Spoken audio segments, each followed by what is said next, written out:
안녕하세요. 저는 영원한 도움의 성모스도회 손베드로 수녀입니다. 말씀과 함께 주님의 은총을 청하기 위해 이 시간 함께 해주시는 모든 분들 감사드리고 환영합니다. 또 이 시간 이 프로그램을 위해 이 자리에 함께 해주신 말씀 가족 여러분 감사드리고 환영합니다.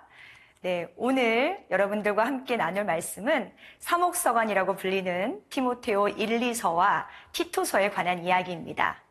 성령의 은총을 청하며 기도하고 시작하도록 하겠습니다. 성부와 성자와 성령의 이름으로 아멘. 성경 안에서 저희를 친절히 만나주시는 아버지, 넘치는 성령의 빛으로 제 눈을 열어주시어 당신의 빛을 보게 하시고 제 귀를 열어주시어 당신의 말씀을 듣게 하시며 제 마음을 열어주시어 주님의 생명을 받아안게 해주소서.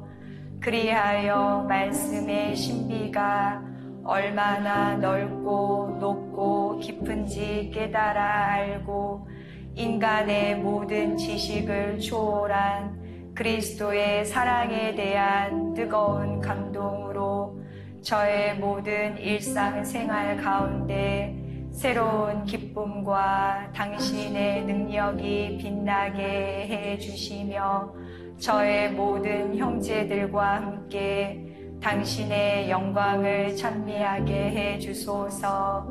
우리 주 예수 그리스도를 통하여 비나이다. 아멘.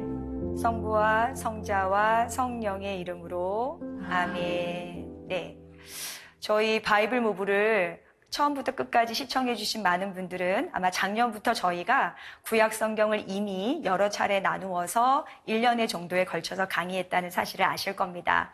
이제 신약 성경을 공부하면서 이미 많은 수임들을 통해서 복음서와 사도행전의 말씀을 듣고 또 읽고 기도하셨으리라고 그렇게 여겨집니다. 저희는 오늘 사도 바오로의 서간 중에서 사도 바오로가 썼던 서간이라고 여겨지는 7통의 편지, 그 다음에 사도 바오로의 이름을 빌려 쓴 7통의 편지를 포함해서 14개의 편지 중 사목서간에 해당하는 디모데오 1, 2서와 티토서를 공부해 보고자 합니다. 많은 분들이 바오로 서간 14통에 직접 쓴 서간과 바오로의 이름을 빌려 쓴 서간을 구분해 놨더니 직접 쓴 것이 훨씬 더 중요하고 바오로의 이름을 빌려 쓴 것이 덜 중요한 것이 아닌가라고 오해하시는 분들이 계세요. 근데 이것은 덜 중요하고 더 중요하다는 것을 구분하기 위해 이렇게 연구한 것은 아닙니다. 바오로의 14통의 편지는 모두 중요하죠. 그러나 더 잘 의미를 파악하기 위해 바오로가 직접 쓴 것인가 아니면 사도 바오로의 권위를 빌려서 쓴 것인가 라고 단지 구분해 놨을 뿐입니다. 그 중에서 오늘 저희가 보게 될 디모데오 1, 2서, 티토서를 사목서간이라고 부릅니다.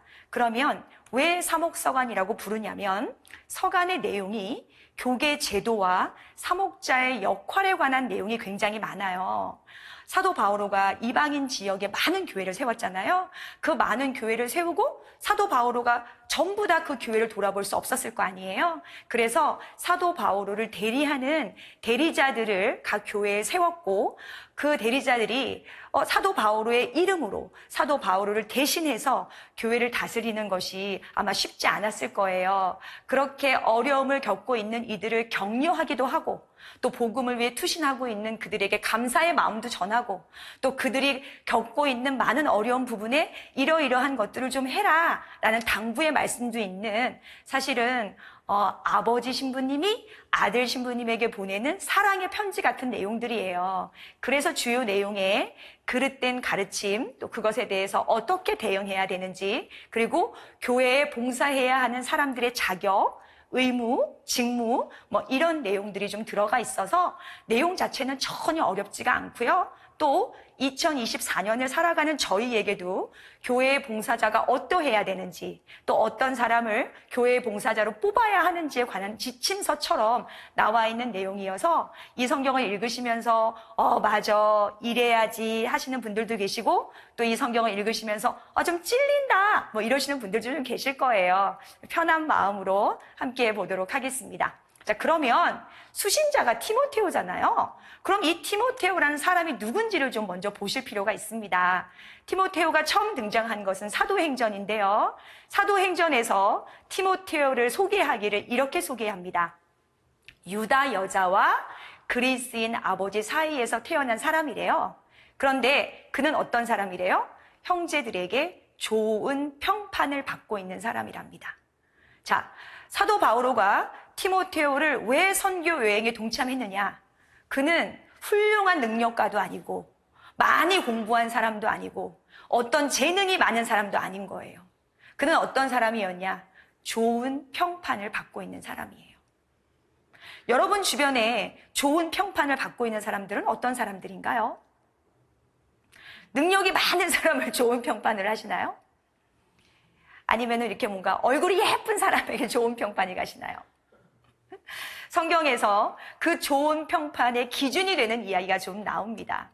티모테오는 누구로부터 신앙을 배운 사람이냐면 할머니와 어머니로부터 신앙을 배운 사람입니다. 아버지는 이방계 사람이에요. 그런데 하느님에 대해서 알게 된 것은 누구를 통해 알게 된 거냐? 할머니와 어머니를 통해서. 그러면 할머니와 어머니가 디모데오를 앉혀놓고 어려서부터 성경을 읽어라, 외워라, 하느님은 이런 분이시다라고 과외 공부시키듯이 시키셨겠어요? 아닐 거라고요. 어머니의 삶이, 할머니의 삶이 아마 하느님을 드러내는 삶이었을 거예요. 그래서 디모데오가 굉장히 자연스럽게 할머니가 믿고 있는 하느님, 어머니가 믿고 있는 하느님에게 관심을 가질 수밖에 없었고 그 경전인 성경을 자연스럽게 익히게 된 것이 아닐까라고 생각합니다. 그래서 사도 바오로가 디모데오를 우리의 형제이며 그리스도의 복음을 위한 하느님의 협력자라고 소개를 해요. 복음을 위한 협력자래요. 그렇다면 디모데오의 삶의 기준은 복음서일 거예요. 정말 이런 사목자가 있다면, 이런 협력자가 있다면 저희도 너무 행복하고 좋을 것 같아요. 그러면 디모데오에게는 아무런 어려움이 없었을까요? 그럴 리가요. 성경에 이런 구절이 나옵니다. 아무도 그대를 젊다고 업신여기지 못하게 하십시오. 이제는 물만 마시지 말고 그대의 위장이나 잦은 병을 생각하여 포도주도 좀 마시십시오. 나는 그대의 눈물을 생각하면서 그대를 보기를 간절히 원하고 있습니다. 티모테오 1, 2서의 편지의 내용 중에 일부를 제가 따왔어요. 일단 티모테오의 나이가 그리 많지는 않았나 봐요. 그러면 젊은 남성이 혼자서 신생, 이제 새롭게 생긴 그 공동체의 구성원들을 격려하고 가르치고 위로하고 함께 가기 위해 다독이는 여정이 정말 쉽지 않았을 것 같아요. 젊기 때문에 힘과 열정이 있지만 젊기 때문에 또 무시당할 수도 있고 젊기 때문에 사실은 또 경험이 부족하잖아요. 거기서 오는 실수들도 있었을 거예요. 그거를 이겨내기 위해 아마 디모데오는 하느님께 많은 희생과 기도를 바쳤을 것 같은데 그 희생이 포도주를 삼가는 거죠. 내가 먹을 수 있고 즐길 수 있는 걸 삼가는 거예요. 그리고 그 희생을 통해 하느님께서 더 큰 지혜를 주시기를, 하느님께서 우리 공동체를 돌보아 주시기를 그렇게 아마 기도하고 노력했을 것 같아요. 그럼에도 불구하고 눈물을 흘릴 일이 굉장히 많았던 모양인 것 같아요. 기뻐서 울었겠습니까? 슬퍼서 울었겠습니까? 열받아서 울었겠습니까? 제가 볼 때는 세 가지 다겠죠, 그죠? 그러나 아마 속상함의 눈물이 더 컸을 것 같아요. 내가 의도한 대로 이루어지지 않았고 애를 썼지만 뭔가 되지 않았고 정말 씨앗을 뿌린다는 마음으로 공동체를 돌봤을 거예요. 디모데오는 열매를 거둔 사람은 아닌 거예요. 그러나 씨앗을 뿌리면서 이 씨앗이 좋은 나무가 되고 좋은 열매가 될 거라는 믿음이 없다면 그 씨앗을 뿌리는 일이 쉬운 일이 아닙니다. 눈에 보이는 게 없기 때문에. 그러니 그 사람이 흘리는 그 눈물이 아마 그 씨앗의 거름이 됐을 거고요. 지금의 교회의 모습을 갖추는 데 있어서 아마 큰 공헌이 되지 않았을까라고 생각하게 됩니다. 노력한 만큼 이루어진다면 그것보다 행복한 게 뭐가 있겠어요. 그리고 정말 열심히 노력하게 될 거예요. 그러나 많은 경우 하느님 안에서 하는 일들은 그 노력한 것을 보는 경우는 드문 것 같습니다. 저 다음에, 우리 다음에, 다음 세대가 아마 우리가 노력한 그 모든 것들의 결과를 얻게 될 거예요. 그거를 믿고 가는 것이 저희의 또 하나의 믿음의 증거가 되지 않나라고 생각하게 됩니다. 자, 그럼 본문의 내용으로 들어가서요. 사목자의 임무에 대해서 굉장히 자세하게 설명을 해주고 있는데요. 감독, 원로, 봉사자라는 직무가 등장하게 됩니다. 이 세 직무를 지금의 현실과 비교해서 무엇이다 라고 설명하기가 좀 어려워요. 그러나 많은 학자들이 감독, 원로, 봉사자가 오늘날의 주교와 신부와 부제를 뜻하는 단어로 발전되었다라고까지는 설명을 해주고 있습니다. 그러면 당시의 사목자라고 일컬어지는 감독과 원로와 봉사자가 해야 하는 첫 번째 임무는 뭐냐? 첫 번째 임무는 신앙을 가르치는 역할입니다. 우리가 믿고 있는 것이 뭐냐? 우리는 무엇을 믿고 있느냐? 그리고 그것을 어떻게 살아야 하느냐라는 것을 가르치는 것이 첫 번째 사목자의 임무라고 서가는 얘기해주고 있습니다. 그러면 올바른 신앙을 가르쳐야 하는 이유는 뭐겠어요? 당대에 올바르지 못한 많은 종교들이 올바른 신앙을 위협하고 있었죠. 그래서 뭐라고 표현하고 있냐면 신화나 끝없는 족보를 강조하는 그런 종교들은 억측을 부린다라고 티모테오 1서에 나옵니다. 신화나 끝없는 족보를 강조하는 종교가 무엇이다 라고는 알 수가 없습니다. 다만 추정해 보건대 아마 유대교의 율법을 강조하던 사람들과 당시에 가장 큰 이단이었던 영지주의 사상을 합쳐놓은 것이 아닌가라고 다만 추론해 볼 뿐입니다. 그렇죠. 정통 종교를 우리의 신앙을 위협하는 그릇된 가르침은 오늘날에도 많다는 사실을 여러분들은 이미 아시고 계실 거예요. 그러면 단지 우리가 지금 믿고 있는 이 종교가 좋은 거야 라고 그냥 주장하시기 이전에 우리 종교가 왜 정통 종교이고 우리 종교가 왜 참된 종교인지를 아는 것 자체가 굉장히 중요하죠. 그리고 알고 싶어 하시고 여러분이 알고 있는 걸 말씀하실 수 있어야 우리는 믿음의 사람이라고 말씀하실 수 있는 거예요. 그러면 요즘에 많이 혼동해서 쓰고 있는 종교적인 용어들을 조금 정리하고 갈까 하는데요. 사이비, 이단, 유사종교 이런 거 많이 들어보셨죠? 자, 그러면 사이비라는 건 무슨 뜻이냐? 겉은 비슷한데 본질은 가짜를 사이비라고 부릅니다. 어떤 교회가 있어요. 십자가도 있어요. 그리고 거기에 성경책도 있어요. 그리고 하느님, 예수님 이야기도 해요. 그리고 심지어 예배도 드리고 전례도 합니다. 그런데 성경의 내용과 다른 내용을 가르치고 있다면 그거는 사입이죠. 예를 들어서 예수님은 하느님의 아들이 아니라고 말한다거나 그럼 그건 삼위일체를 부정하게 되는 거잖아요. 그리고 이제 성자의 시대가 끝났고 새로운 시대가 올 것이다 라고 얘기를 한다거나 분명히 하느님께서는 자기 자신을 드러내시는 계시하시는 분이신데 자기네가 믿고 있는 것을 비밀시하고 또 주님께서 그렇게 강조하신 사랑의 실천을 등한시한다면 그것은 모두 사입이라고 보실 수 있습니다.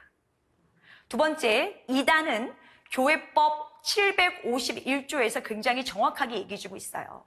세례를 받은 후에 가톨릭 신앙으로 믿어야 할 어떤 진리를 완강히 부정하거나 그것에 대해 완고히 의심하는 그런 집단을 이단이라고 말합니다. 대표적인 게 이런 거죠. 나는 예수님을 믿지만 성모님이 예수님을 낳았다고 난 못 믿겠어. 이런 분들은 이단이라고 말합니다. 그러면 유사 종교는 뭐냐? 이게요, 사이비 이단, 그런 굉장히 부정적인 용어로 들리지 않으세요?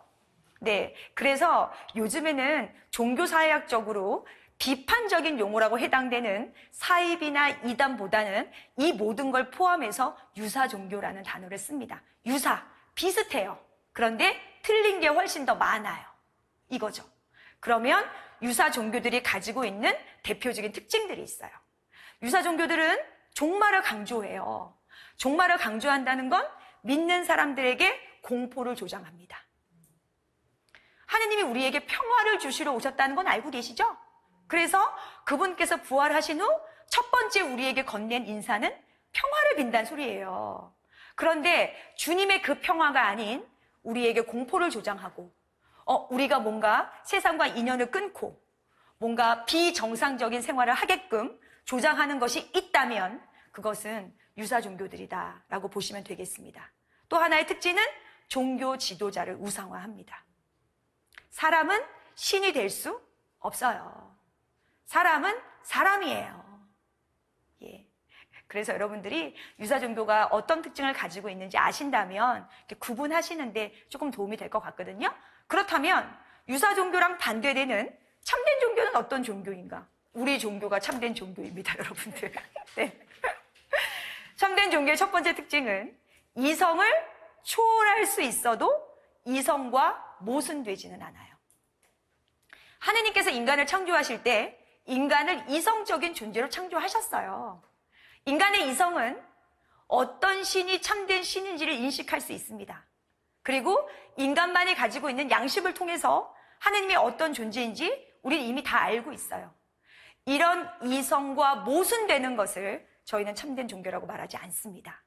또 하나, 인간의 기본 도리, 인륜을 거스리는 가르침을 강요하고 있다면 그것은 참된 종교가 아닌 거죠. 가정을 버려라. 자식과 인연을 끊어라. 이런 거는 여러분 참된 종교가 아닙니다. 또 하나 참된 종교는 시대와 장소에 따라 달라지지 않아요. 교주에 따라 내용이 달라진다거나 시대에 따라 가르침이 달라진다거나 이런 것을 참된 종교라고 말하지 않습니다. 네, 그래서 여러분들이 참된 종교가 무엇인지는 아마 잘 보시고 판단하실 수 있을 거라 생각이 드는데요. 아니, 뉴스를 보시면 또 요즘에 나오는 여러 가지 그런 유사 종교들의 교리를 보시고 어떻게 저렇게 말도 안 되는 교리를 가르치는데 저게 갈 수가 있어? 라고 이렇게 좀 비난하시고 비판하시는 경우가 있으세요. 근데 그게 그렇게 비난, 비판만 할 수 없는 게 유사 종교가 왜 생겨났겠어요? 그리고 사람들이 왜 글로 가겠어요? 그것은 기존에 갖고 있는 종교들이 그 역할을 제대로 하지 못하는 것은 아닌가라고 반성해야 된다라고 제가 말하지 않았고 신학교에 계시는 신부님께서 말씀하셨습니다. 저희가 만약에 힘들어하고 아파하고 고통받는 이들의 손을 잡아주고 같이 기도해주고 정말 눈물을 흘려주고 그들을 위로해줄 수 있다면 그들은 다른 종교에 가지 않아요. 그러나 우리가 그 역할을 하지 못했기 때문에 그들은 정말 지푸라기라도 잡는 심정으로 찾아가는 곳이 그런 곳이 아닌가라고 사실은 여겨집니다.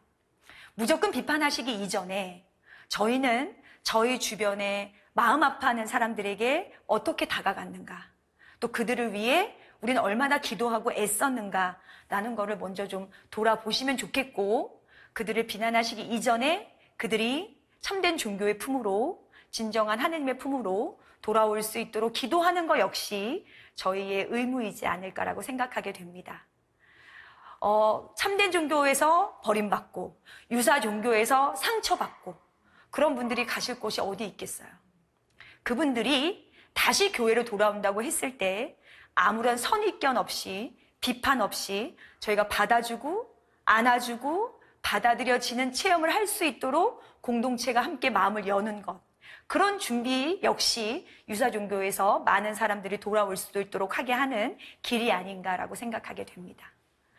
네, 그래서 이 방송을 보시고 계시는 많은 분들이 지금 힘들어하고 있는 많은 분들을 위해 웃어주시고 손을 내밀어 주시고 기도해 주신다면 아마 그분들도 곧 돌아오실 거라고 여겨집니다. 자, 그 다음에 아까 말씀드렸잖아요. 티모테오가 사목자로서 복음을 선포하는 일이 쉽지 않았을 거라고. 그러면 사목자가 복음을 선포하는 데 있어서의 원천이 되는 건 뭐냐? 그거는 사목자가 만났던 하느님이에요. 그 사목자들이 누구를 만나느냐? 하느님을 만났죠. 그 하느님을 만난 그 힘으로 사실은 복음을 선포하는 거죠. 사도 바오로 역시 디모데오 1서 1장 12절부터 감사로움, 하느님께 대한 그 감사로움이 결국은 복음을 선포하는 데 있어서 가장 큰 힘이 되었다라고 얘기해주고 있어요. 사도 바오로는 예수님을 만나기 전에 어떤 사람이었죠? 그리스도교 신자들을 박해하는 사람이었어요. 근데 하느님께서는 예수 그리스도의 자비하심에 힘입어 믿음이 없어서 한 그 사도 바오로의 모든 행실들을 사랑으로 감싸주셨죠. 그 체험, 내가 용서받았고 하느님께서 나를 안아주셨고 이해해 주셨다는 그 체험이 결국은 복음을 선포하는 힘이 되는 것입니다. 저희가요, 하느님을 바라보는 시선과 이웃을 바라보는 시선이 크게 다르지 않아요. 그러면 하느님께서 나를 어떻게 보아주시는지를 인식하고 있어야지만 내가 내 주변을 바라보는 시선이 달라질 수 있어요. 우리의 주변을 바라보는 시선이 제 생각과 제 가치관이 아닌 하느님께서 보시는 시선으로 볼 수 있어야지만 복음은 선포될 수 있는 거거든요. 그러려면 하느님이 나를 어떻게 보시는가, 하느님이 나를 어떻게 받아들여 주시는가를 먼저 체험하고 깨달을 수 있어야 이웃을 함께 볼 수 있는 것입니다. 그런 의미에서 하느님 체험, 말씀 체험, 기도 체험은 복음 선포에 있어서 굉장히 중요한 부분이 아닐까 생각하게 되죠. 자, 그래서 사도 바오로가 복음을 전하는 데 있어서는 구분이 별로 없었습니다. 자기는 큰 죄인이었음에도 불구하고 하느님께 자비를 입은 사람이잖아요. 그래서 사도 바오로는 디모데오 1, 2서를 통해서 어느 한 단체가 아니라 개인이 아니라 세상의 모든 사람의 구원을 위해 사목자는 노력해야 된다고 얘기합니다. 그렇죠. 우리 교회가 일부 믿는 자들만의 구원을 위해 존재하는 교회라면 저희가 다른 종파와 같을 게 뭐가 있겠습니까? 저희의 노력은, 저희의 기도는, 저희의 희생은 정말 우리가 생각하기에 미약하는 아무것도 아닌 것 같지만 하느님께서 그것을 누룩 삼아서 세상의 구원을 위해 쓰시겠다라고 복음서에서 이미 말씀하셨어요. 그래서 저희에게 누룩이 되어야 한다라고 말씀하셨고, 그래서 사목자는 믿는 이든 믿지 않는 사람이든 죄인이든 선한이든 모든 이들을 위해 기도해야 한다라고 가르치고 있습니다. 그래서 저희도 보편지향 기도를 통해서 세상의 많은 사람들을 위해서 기도하고 있잖아요. 그리고 저희가 하는 그 기도가 특정인을 위해서 하는 기도일 수도 있지만 저희가 바치는 희생과 기도를 하느님께서 기꺼이 받으셔서 믿지 않는 사람에게 또 지금 기도가 필요한 모든 사람들에게 정말 소중하게 쓸 거라는 걸 믿고 있기 때문에 저희 오늘도 기도하고 봉헌하는 거 아니겠습니까? 네, 이미 그렇게 살고 계실 거라고 믿고요. 자, 다음은 우리의 삶과 굉장히 밀접하게 디테일한 규정들이 몇 개 나와 있는데 되게 재밌는 게 많아요. 일단 예배를 드리러 올 때 자세에 대해서 설명을 하는데 옷차림을 얘기합니다. 자, 어떻게 차려입으래요? 단정하게 차려입으래요. 단정하게.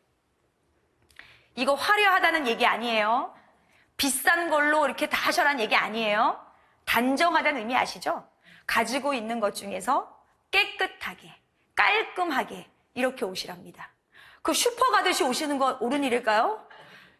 네, 옳지 않습니다. 네, 슈퍼 가듯이 오시는 거, 네, 주무시다가 바로 나오시는 거 옳은 일일까요?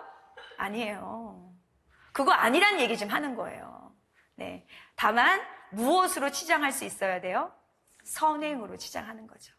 하느님은 겉모습이 아니라 우리 마음을 보시는 분이기 때문이에요. 그래서 이 선행으로의 치장이 어떤 선한 행동을 통해 덕을 쌓는 것도 있지만 복음서에서 말하고 있죠. 예배를 드리러 갈 때 형제와 어떤 불편한 마음이 있거든. 그거 먼저 해결하고 깨끗한 마음으로 주님께 내 마음을 드리러 가야 한다라고 복음서가 이미 저희에게 알려주고 있습니다. 다음에 모든 자매님들이 들으면 싫어할 내용. 여자는 어때야 돼요?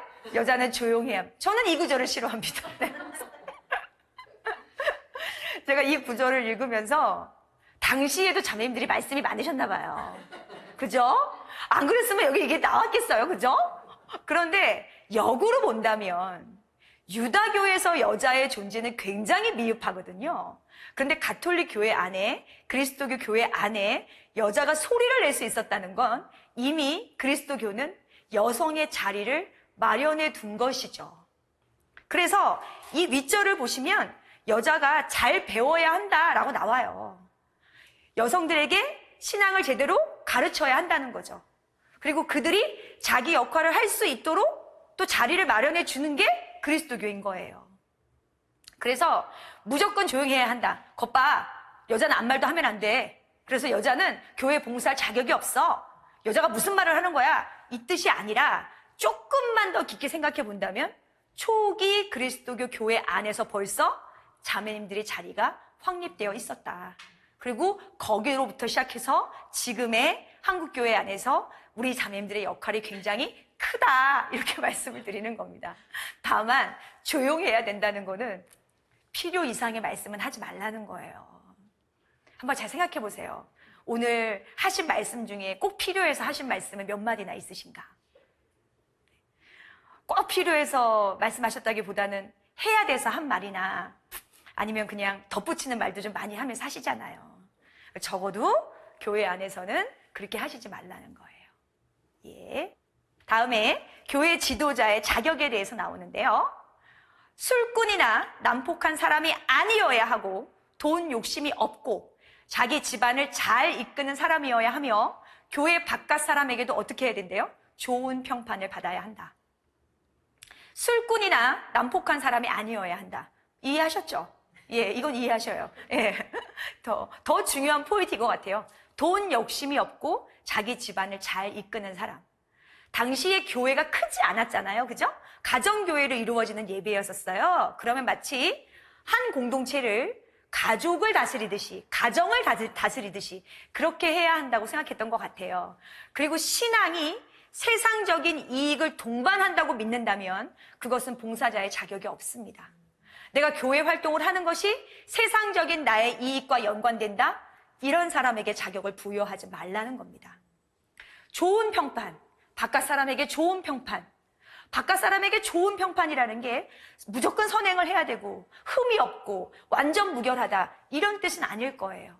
적어도 내가 믿고 있는 것을 실천하려고 노력하는 사람, 그런 사람들이 우리가 보기에 좋은 평판을 가진 사람들이 아니겠어요?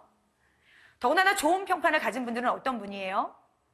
정말 하는 일마다 잘 돼서 다른 사람의 아픔을 이해 못하는 사람이 아니라 다른 사람의 눈물을 이해하는 사람, 다른 사람의 그늘을 먼저 헤아릴 수 있는 사람, 그래서 그 사람의 그늘과 그 사람의 눈물에 내가 먼저 다가설 수 있는 사람이 좋은 평판을 가진 분이 아니겠어요? 그것은 복음을 사는 사람일 겁니다. 네, 그 다음에 티모테오 2서에서 강조하고 있는 건데요. 주님의 종은 뭐 하면 안 된대요? 싸워서는 안 됩니다. 네. 화를 다스릴 수 있는 분이셔야 돼요. 네. 복음을 선포하시면서 싸우시면 되겠어요? 네. 복음을 선포하시면서 남을 비난하시면 되겠어요? 안 되는 거죠. 네. 그래서 화를 좀 잘 다스리는 분이셔야 한다라고 말씀하고 계시고요. 나이 많은 남자에게는 아버지를 대하듯이 해라. 젊은 남자에게는 형제처럼 대해라. 나이 많은 여자는 어머니처럼 대해라. 젊은 여자는 누이처럼 대해야 한다라고 나이에 맞게, 그 상황에 맞게 그렇게 신자들을 대할 수 있어야 된다고 얘기하고 있어요. 사목자라고 그래서 모든 신자들 위에 있지 않습니다. 그들과 같이 있는 거죠. 같이 이끌어가는 존재인 것이지 그들을 지시하거나 억압하는 존재는 절대로 아니라는 거예요. 연세가 많은 분들은 연세 많은 대로 그렇게 존경해 드려야 되는 거고요. 각자의 위치와 삶을 존중하면서 함께 가는 것이 진정한 교회 공동체의 모습이 아닌가라고 서간이 얘기하고 있습니다. 다음에 자매님들께 꼭 전하고 싶었던 구절이에요. 여자들도 마찬가지로 품위가 있어야 하며, 뭐라고 써 있어요? 남을 험담하지 않으며 절제할 줄 알고 모든 일에 뭐 하시래요? 성실해야 됩니다. 여러분은 이미 모든 일에 성실하세요. 그러나 제가 여기 색깔 다르게 놨죠? 네, 남을 뭐 하지 말라고요? 험담하지 말라고요. 네, 함께 모이시면 이야기 주제의 50%는 어떤 얘기인가요? 먹는 얘기. 먹으면서 먹는 얘기 하시잖아요. 나머지 50%는 누구 얘기하세요? 남 얘기. 네. 제가 예전에 시골의 어떤 조그만 성당에 신부님하고 식사를 한번 같이 한 적이 있었는데, 신부님 굉장히 열심히 하신 분이세요. 근데 이제 그 신부님이 너무 힘들다는 거예요, 할머니들 때문에. 그래서 제가, 아니, 그 본당에는 할머니들밖에 없는데 뭐가 힘드냐고. 그렇게 열심히 기도하시고, 그렇게 매일 미사 나오시고, 그렇게 신부님을 존경하는데, 그런 신자들이 있는 거 감사하게 생각하셔야죠. 제가 막 그랬어요. 근데 신부님이 열심히 하신 분이라 할머니들이 이제 거리가 있고 대중교통 수단이 이렇게 원활하지가 않으니까 이렇게 미사를 오시기가 힘이 드신 거예요. 그래서 본당 봉고를 끌고 미사 시간 1시간 전부터 동네를 돌아가지고 할머니들을 이제 데리고 오셔서 이제 미사를 하신대요. 그런데 2명의 할머니만 타면 이야기의 주제는 남 얘기랍니다. 좋은 얘기일까요? 나쁜 얘기일까요? 네. 저희가요, 아주 안 좋은 습관이 있는데, 좋은 이야기는 쉽게 안 믿으시고요, 나쁜 이야기는 쉽게 믿으세요. 그리고 남이 한 좋은 이야기는 금방 잊어버리고, 남의 험담, 남의 그릇된 이야기는 마음속에 박혀 있어. 어쩌면 그런 걸 기억들도 잘 하시는지. 할머니들이 막 얘기를 하셨대요. 신부님이 너무 힘든 거예요, 그게. 그리고 미사하러 가는 거잖아요. 미사하러 가는데 이게 옳은 일이냐 이거예요. 그래서 신부님이 처음에는 할머니가 2명만 타셔도 성가를 부르셨답니다. 주 예수 그리스도와 이렇게. 근데 이게 한계가 있는 거예요. 왜? 할머니들이 가사를 기억을 못해. 네. 그래서 안 되겠다 싶어서 2명 이상 할머니가 타면 무조건 묵주기도. 적어도 또 묵주기도는 할머니들이 가열차게 하시잖아요. 근데 이제 그렇게 하시면서 적어도 미사를 봉헌하러 가러 가는 그 길에 다른 사람의 이야기를, 다른 사람의 험담을 하지 않는 걸로 그렇게 이제 이끌어 가시는데 쉽지 않다는 얘기를 계속 하셨어요. 이걸 기억하셔야 돼요. 내가 다른 사람을 험담하는 순간 나 없을 때 그들도 나를 험담할 거란 얘기. 예. 그리고 말의 힘이 얼마나 큰지는 알고 계시죠? 좋은 말을 했을 때 그 말의 영향력. 저희가 다른 사람에게 좋지 않은 말을 했을 때의 그 영향력, 저희 모두 알고 있어요. 하느님이 우리에게 그 말의 힘으로 좋은 영향을 미치라고 능력을 주셨어요. 그런데 왜 하느님의 능력을 나쁜 데 쓰시는 거예요? 네, 옳지 않습니다. 네. 생각해 보세요. 눈도 2개고, 귀도 2개고, 콧구멍도 2개인데 왜 입은 하나겠어요? 입이 2개 있는 순간 세상은 망할 거예요, 아마. 하느님이 왜 입을 하나로 창조하셨는지를 기억하세요? 네. 자, 그리고 이제 거짓 교사들에 대해서 경고를 하고 있습니다. 당시에도 굉장히 이렇게 억측을 부리는 교리들이 있었나 봐요. 그래서 혼인을 금지하고 어떤 음식을 끊고 또 요구하는 것들이 많은 거죠. 구원받기 위해 이래야 된다, 저래야 된다. 뭔가 조건부 안으로 들어가는. 만약에 조건을 걸고 구원을 얘기한다면 저희 중에 구원받을 사람이 몇 명이나 있겠습니까? 저희는 하느님의 자비에 의해서 구원받는 것이지 조건에 의해서 구원받는 것이 아닙니다. 조건이 저희를 거룩하게 하는 것이 아니라 말씀과 기도가 저희를 거룩하게 만드는 것이지요. 네.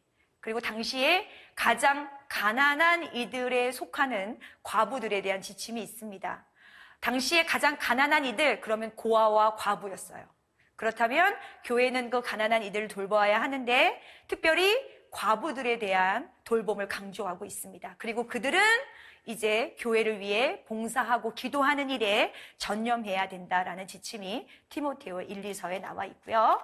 그리고 마지막에 티모테오에게 감사와 격려의 글을 남기고 있습니다. 특별히 티모테오 2서 1장 6절에 내 안수로 그대가 받은 하느님의 은사를 다시 불태우십시오라고 권고하고 있는데요. 이 안수는 어떤 안수겠어요?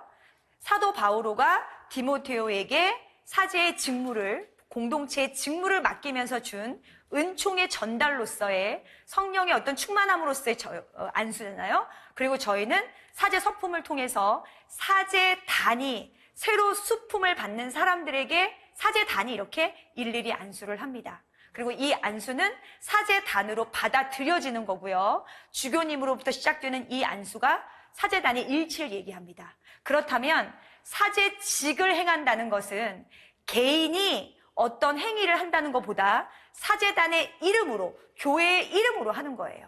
그리고 안수를 받았을 때의 그 첫 마음, 내가 사목자로서, 내가 교회 봉사자로서 첫 발을 디뎠을 때의 그 마음을 끊임없이 상기시키며 잃지 말아라라고 권고하는 거죠. 첫 마음이 꾸준히 지속되는 경우는 드물죠.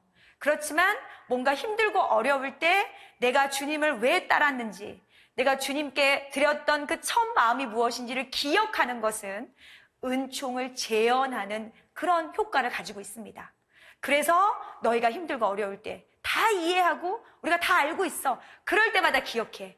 하느님이 너희를 언제 선택하셨지? 너가 하느님께 드렸던 그 마음이 무엇이지? 그거를 기억하여라 라고 감사와 격려의 이야기를 해주고 있습니다. 네, 다음에 티토에게 보낸 서간 계속해서 이어갈 건데요. 티토는 착실한 아들로 소개되고 있습니다. 왜냐하면 사도 바오로가 예루살렘 사도회의 때 대동할 만큼 사도 바오로가 믿었던 사람이 이 티토입니다. 그리고 이미 서간을 통해 공부하셨겠지만 사도 바오로와 코린토 교회 사이에 굉장히 크고 작은 일들이 많았거든요. 그래서 사도 바오로가 코린토 신자들 때문에 정말 마음고생을 되게 많이 했어요. 그 마음고생 가운데 편지 심부름도 하고 서로의 마음을 전해줬던 중간 역할을 한 사람이 누구냐? 티토예요.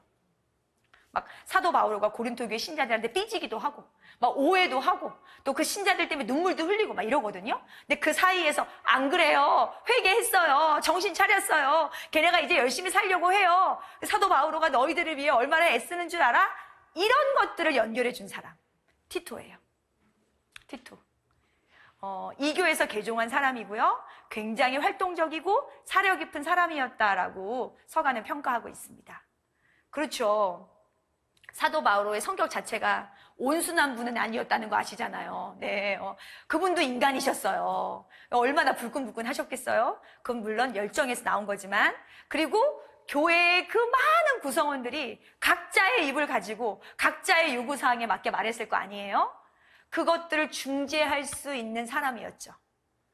그 모든 걸 포용할 수 있는 사람, 그 사람이 티토였다라고 얘기하고 있습니다. 자, 그러면 티토서에도 역시 교회 지도자의 자격에 대해서 얘기를 하면서 티토가 해야 할 일이 이런 것이다 라고 서간에 나와 있습니다. 사도 바오로가 크레타 섬에 티토를 남겨둔 이유가 이거래요. 원로를 임명하라는 것. 원로는 어떤 사람이어야 된다? 흠잡을 데가 없는 사람. 한 아내의 충실한 남편이고 자녀들도 신자여야 되고 비난을 받지 않아야 하며 순종하는 사람. 한마디로 말하면 신앙을 실천하는 사람이에요. 신앙을 실천하는 사람을 어떻게 해라? 원로로 뽑아라. 지도자로 뽑아라. 지금 티토 보고 모든 걸 다 하라는 얘기가 아니에요. 사목자는 하느님의 관리인이에요. 그렇다면 필요한 사람들을 잘 모아서 그들이 제 역할을 할 수 있도록 하는 것, 이게 관리인인 거죠. 티토도 사람인데 티토가 어떻게 모든 걸 다 할 수 있었겠어요? 못해요. 그럼 어떻게 해요? 교회의 좋은 구성원들과 함께 하는 거예요. 신자분들 중에 얼마나 능력자들이 많으세요. 그 일을 대신할 많은 분들이 충분히 있습니다. 그런 분들과 함께 하는 게 관리자의 역할인 것이지 혼자서 모든 걸 하는 게 관리자의 역할이 아니에요. 제가 얼마 전에 그 청년 사목 때문에 청년 사목을 주관하는 신부님들하고 회합을 좀 길게 한 적이 있거든요. 이제 그때 청년 사목을 담당하고 있는 신부님이 그런 제안을 한번 하시더라고요. 신학교에 있는 신학생들이 사제가 되기 위해 뭔가 더 배워야 하고 뭔가 더 교육받아야 될 내용이 뭔가라고 묻는다면 자기는 교회에 좋은 신자들을 잘 뽑아서 그들이 일을 할 수 있도록 도움을 주는 그런 좀 심리학적인 또 인간학적인 공부를 좀 더 하면 좋겠다.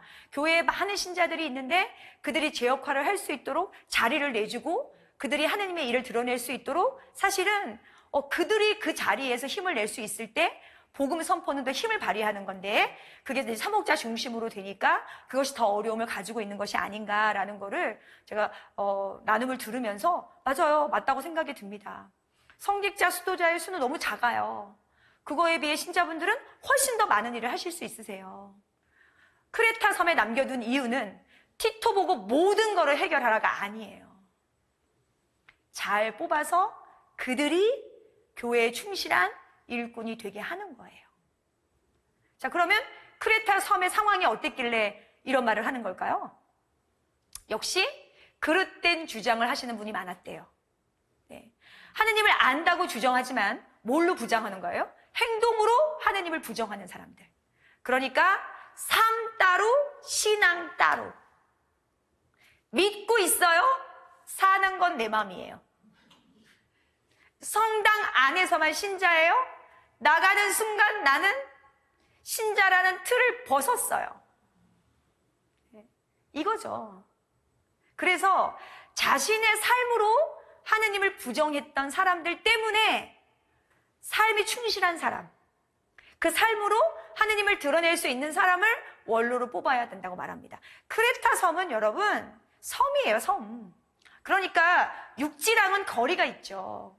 육지의 상황을 빨리빨리 알아들을 수 있는 상황이 아니에요. 그러다 보니까 일부 몇몇의 신자들이 교회의 흐름을 주도할 수 있는 거죠. 그러면 지도자의 역할이 다른 큰 교회보다 훨씬 더 부각될 수밖에 없잖아요. 예. 그럼 어떻게 해야 되겠어요?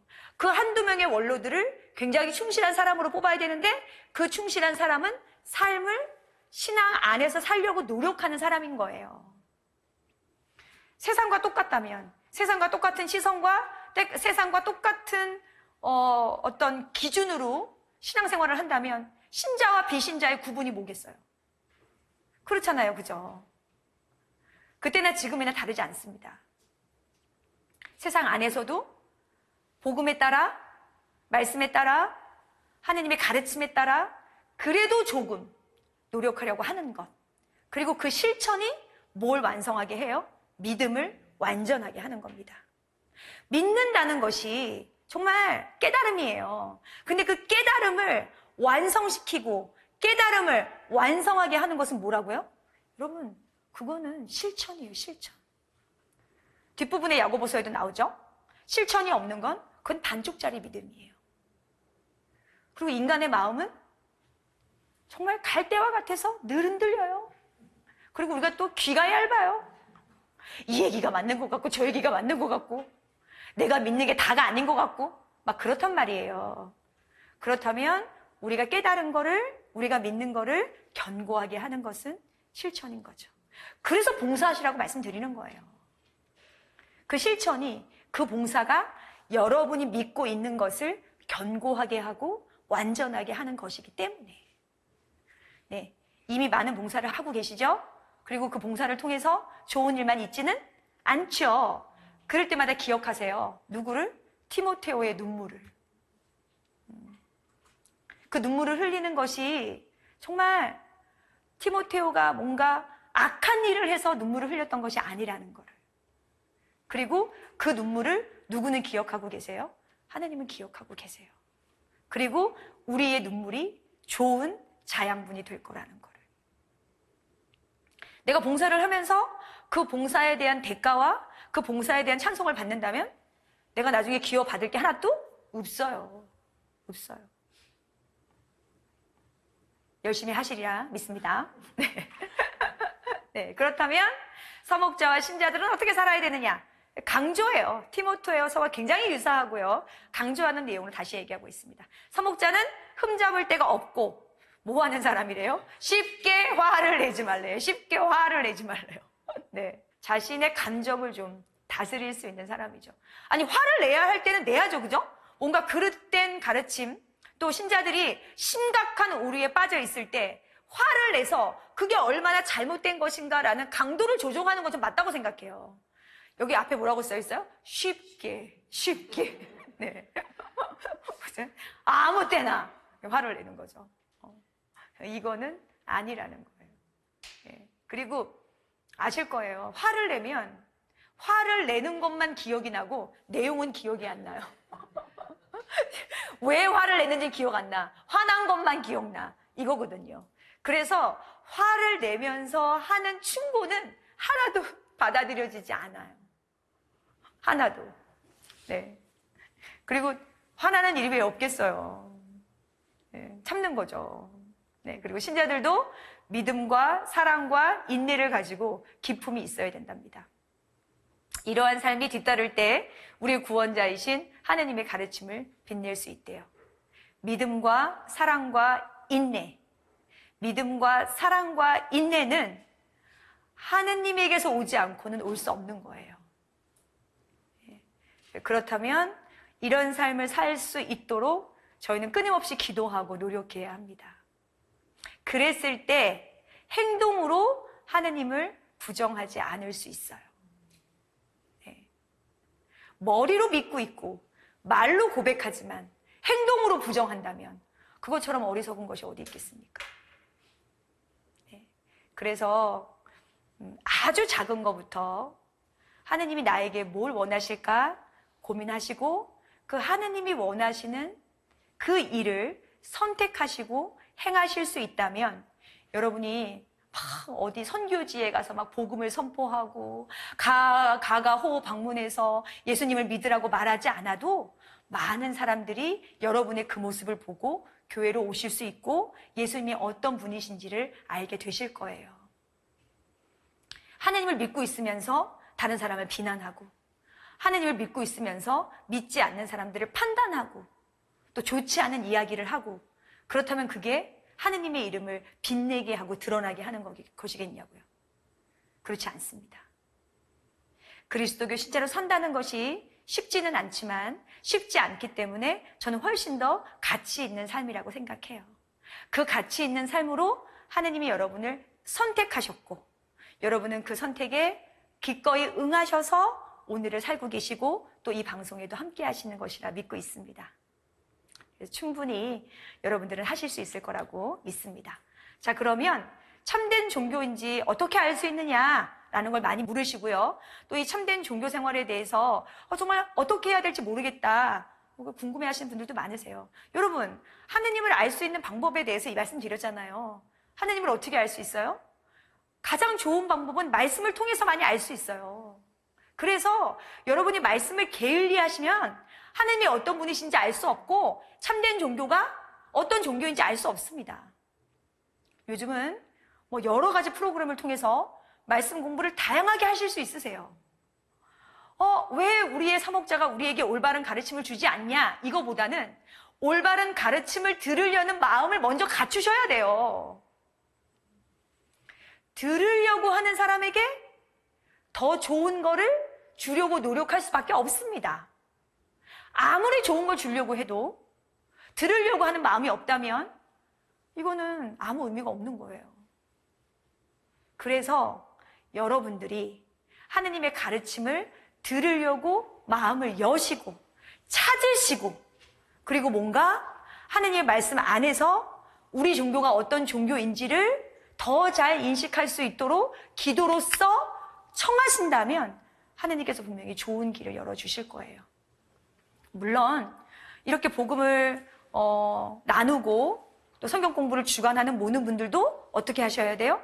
눈높이에 맞게 또 보다 진솔하게 또 내가 깨닫고 내가 이해한 거를 나눌 수 있는 그런 용기가 필요하죠. 그렇지만 듣는 분들도 마음이 잘 준비되어 있어야 한다라고 저는 생각하고 있습니다. 특별히 말씀 봉사에 또 많은 시간과 노력을 아끼지 않는 많은 분들이 교회 안에 있는 걸로 저는 이미 알고 있습니다. 그 많은 말씀 봉사자들이 말씀을 나눌 때에 기도하고 또 자신의 삶을 나누는 것만큼 하느님은 여러분이 나누는 것 그 이상으로 더 크게 여러분을 쓰실 거라는 걸 잊지 마셨으면 좋겠습니다. 그렇게 해서 많은 분들이 그릇된 종교가 아니라 참된 종교인 우리 종교로 돌아올 수 있도록 여러분들이 기도와 노력을 게을리하지 않으시기를 저도 기도하고요. 또 이런 프로그램을 통해서 저희도 또 부족하지만 말씀을 나누고 삶을 나누고 또 준비하고 기도하는 그런 삶의 자세가 저희에게도 더 필요한 것이 아닌가라고 생각하게 됩니다. 네, 그리고 가톨릭 신자가 말씀을 몰라서 다른 종교로 가는 일이 없도록 가톨릭 신자가 말씀을 몰라서 하느님을 증거하지 못하는 그런 오류를 범하지 마시도록 여러분들이 특별히 더 많은 기도와 노력을 해주시기를 부탁을 드립니다. 네, 티모테오 1, 2서와 티토서는 사실은 크게 어려운 게 없지요. 어떻게 보면 약간 성경 공부 과정에서 한 번쯤 쉬어가는 것, 그리고 지금까지 살고 있는 공부했던 말씀들을 잘 살고 있는지를 체크하는 것, 뭐 이 정도라고 저는 생각이 들어요. 그렇지만 버릴 말씀이거나 무시하실 말씀이거나 뭔가 이렇게 넘어가야 될 그런 말씀은 없습니다. 다시 한번 이 방송을 시청하시는 모든 분들, 이 자리에 함께 하신 분들, 이거를 다 듣고 나셔서 티모테오 1, 2서와 티토서를 좀 더 자세히 읽으시면서 나에게 들려주시는 말씀이 어떤 것인지, 내가 신자로서 또 교회 봉사자로서 어떻게 살아야 하면 좋겠는지를 반성하시고 기도하시는 시간이 되셨으면 좋겠습니다. 네. 네. 함께 해주셔서 감사드리고요. 저희 이 시간 주님께 마무리 기도 바치도록 하겠습니다. 성부와 성자와 성령의 이름으로 아멘. 자비하신 하나님 아버지, 당신께서는 저희를 부르시고 저희에게 은총을 베푸시어 당신의 사랑을 깨달아 알고 믿게 하셨습니다.